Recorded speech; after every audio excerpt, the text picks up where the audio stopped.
The metal case was labeled in red ink, "Never release, Paul's orders, 1970." For 50 years, it sat in Vault 7 beneath EMI Records headquarters, one of dozens of sealed containers that held the most closely guarded secrets in music history. When senior archivist David Chen discovered it during a routine digitization project in 2020, he had no idea he was about to uncover the greatest treasure trove of unreleased Beatles material ever found. Recordings so personal, so revealing, that Paul McCartney had ordered them buried forever. Inside that case were 47 hours of alternate takes, private conversations, and musical experiments that revealed the true story of the Beatles' final years.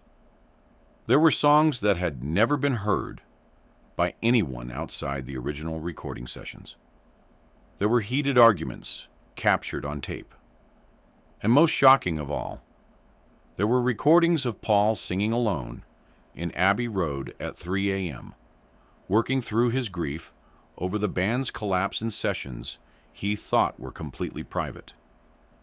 When EMI executives finally opened Paul's vault in 2021, what they found would force them to confront the most difficult question in music history. Do some secrets belong to the artists who created them, or to the world that loves them? If you love discovering the untold stories behind music history's greatest mysteries, you need to hear this. Because sometimes the most important music is the music we're never supposed to hear. And sometimes the most honest performances happen when the artist thinks no one is listening. EMI House, London Archive Department, September 15th, 2020. David Chen had been EMI's senior archivist for 12 years, and he thought he'd seen everything in the company's vast underground storage facility. Miles of tape reels, thousands of master recordings, decades of music history, carefully cataloged and preserved. But Vault 7 had always been off-limits, accessible only with special authorization that no one seemed able to provide. Until September 15th, 2020, when a reorganization of the archive system finally gave David clearance to enter the restricted vault. What he found stunned him. Unlike the organized, labeled shelving in the rest of the facility, Vault 7 looked like a secret storage room. Metal cases were stacked floor to ceiling, each one labeled with cryptic codes and artist names. Most bore stamps reading "Restricted Access" or "Artist Approval Required." But one case, sitting alone on a separate shelf, carried a label that made David's hands shake. "Never release, Paul's orders, 1970." David had heard rumors about the Paul McCartney restricted collection, but had assumed they were industry legends. The idea that Paul had personally sealed away Beatles recordings seemed too dramatic to be true. But here was physical proof. A metal case that hadn't been opened in half a century, containing materials that one of the world's most famous musicians had ordered to remain secret forever. The discovery, Protocol, September 20th, 2020. David knew he couldn't open the case without authorization. He contacted his supervisor, Margaret Phillips, the same Margaret who had buried the BBC interview 50 years earlier, who had recently become EMI's head of historical archives. When Margaret saw the case, her face went pale. "I remember when this arrived," she said quietly. "It was 1970, just after the Beatles announced their breakup. Paul came to EMI personally, carrying this case and 3 others. He said they contained material that should never see the light of day. He made us promise to keep them sealed until after his death." Margaret explained that Paul had paid EMI a substantial fee to maintain the vault, and had visited annually for the first 10 years to ensure the materials remained secure. After 1980, following John's death, Paul had stopped visiting but continued paying the storage fees through his estate management company.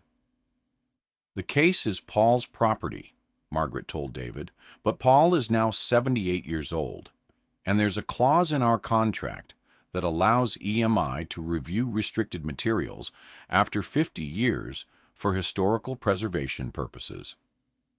The review process took 3 weeks of legal consultations and executive meetings.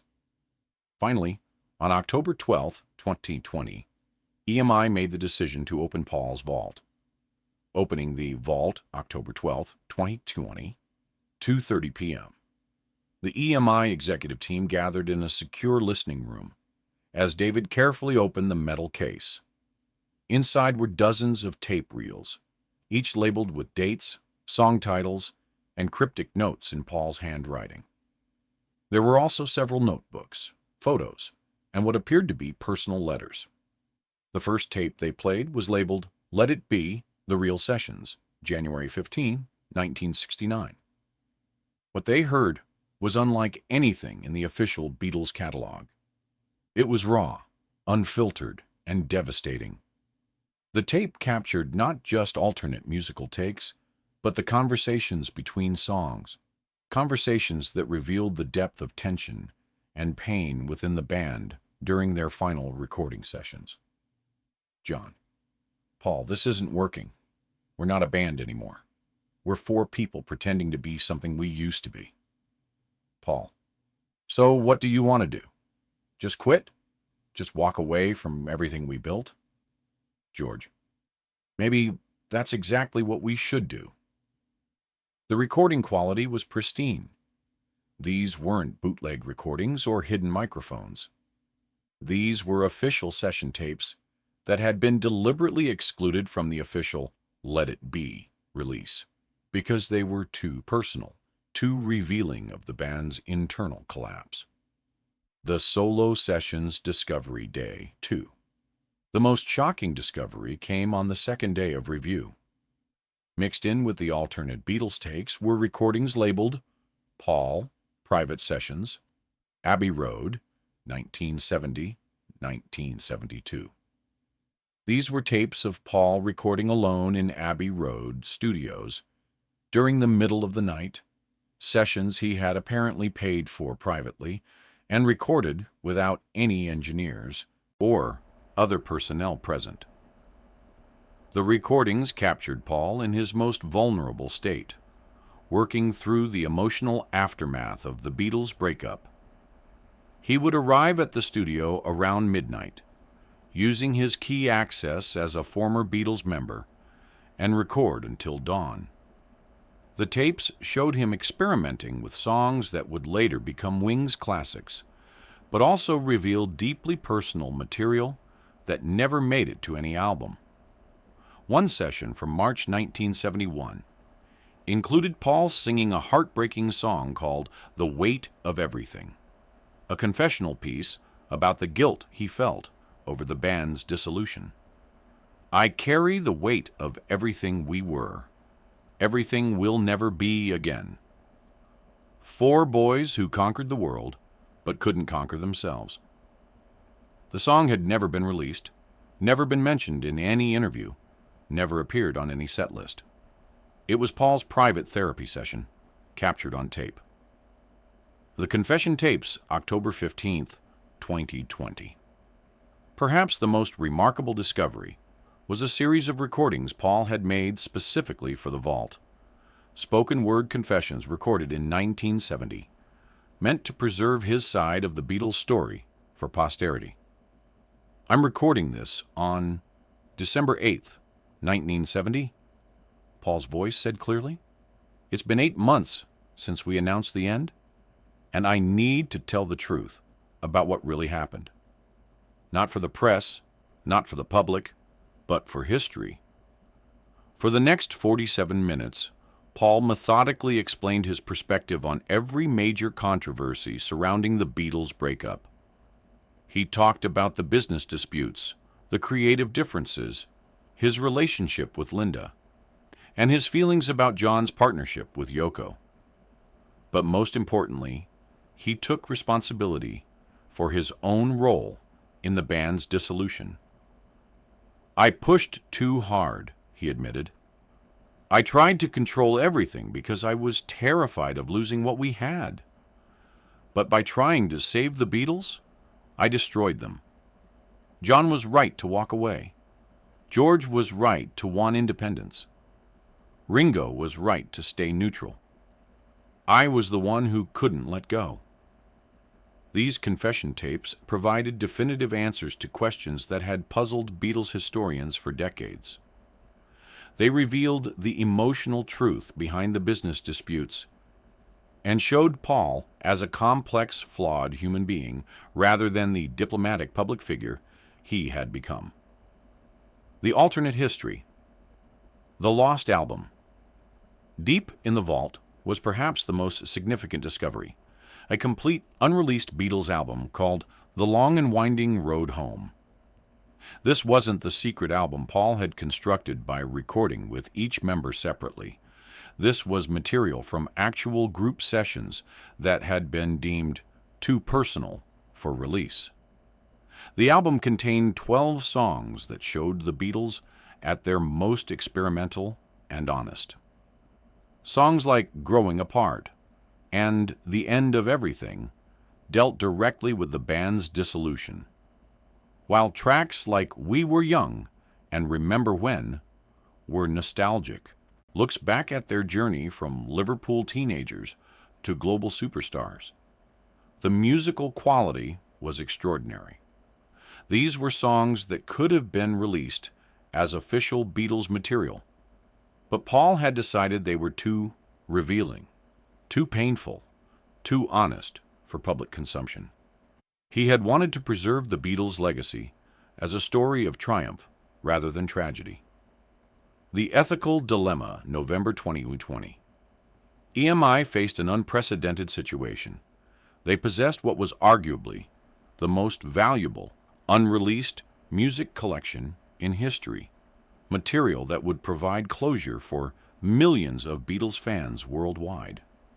But they also possessed explicit instructions from the artist that this material should never be released. Legal experts were consulted. The contract Paul had signed with EMI in 1970 was ironclad. The materials were to remain sealed until after his death, with no exceptions. But the historical significance of the recordings raised questions about artistic legacy and public interest. Dr. Sarah Mitchell, a musicologist at Oxford University, who was brought in to assess the collection, argued that the recordings represented crucial historical documentation. These tapes fill in gaps in our understanding of one of the most important cultural stories of the 20th century. They show us the human beings behind the mythology. But others argued that Paul's wishes should be respected. An artist has the right to control their legacy, said music lawyer Jonathan Brooks. If Paul wanted these recordings to remain private, that decision should be honored, regardless of their historical value. Paul's response. December 2020. EMI executives debated for weeks before deciding to contact Paul directly. In December 2020, they sent him a formal letter explaining the discovery and asking for his guidance. Paul's response, delivered through his legal representatives, was unequivocal. The vault should be resealed, and the recordings should remain private. But Paul also included a personal note that surprised everyone involved. I sealed those recordings because I was ashamed of how we ended. I didn't want the world to remember us as four friends who couldn't solve their problems. But 50 years later, I realize that our struggles were part of our humanity. Maybe someday, when I'm gone, people should hear the whole truth. But not yet. Some wounds are still too fresh, even after half a century. The Compromise, January 2021. After extensive negotiations, Paul and EMI reached an unprecedented agreement. The vault would remain sealed, but Paul would work with EMI historians to create a detailed written account of the recording's contents. This documentation would be preserved alongside the tapes, providing historical context for future researchers without releasing the actual audio. Paul also agreed to allow EMI to digitally preserve the recordings to prevent deterioration, with the understanding that the masters would remain sealed until after his death, at which point his estate would determine what, if anything, should be released. "I understand the historical importance," Paul said in a statement, "but I also believe some conversations should remain private. These recordings capture us at our lowest point, and I want people to remember the Beatles at our highest." The legacy present day. The Abbey Road vault remains sealed, its contents known only to a handful of EMI executives and archivists who signed extensive non-disclosure agreements. The existence of the recordings has never been publicly acknowledged by Paul or EMI, though rumors persist among Beatles collectors and historians. David Chen continues his work as EMI's senior archivist, but he's never forgotten what he heard in those recordings. "It was like witnessing the end of the world," he reflected privately. "But it was also beautiful, in a tragic way. 4 people who loved each other desperately, but couldn't find a way to stay together." The discovery has changed how music historians think about artistic legacy and the tension between public interest and personal privacy. It's raised questions about what the public deserves to know about its cultural heroes and what artists have the right to keep private. Most importantly, the Abbey Road Vault stands as a reminder that behind every great artistic achievement are real human beings, with real struggles, real pain, and real reasons for wanting some aspects of their lives to remain private. Paul McCartney, now in his 80s, continues to tour and record, carrying the weight of secrets that could rewrite music history. The vault beneath EMI continues to hold its treasures, waiting for a future generation to decide whether some truths are too important to keep buried or too personal to ever be shared. Sometimes, the most powerful music is the music we never hear. Sometimes the most honest moments are the ones never meant for an audience. And sometimes, the greatest act of love is protecting the people we care about from the truth of who they really were when no one was watching.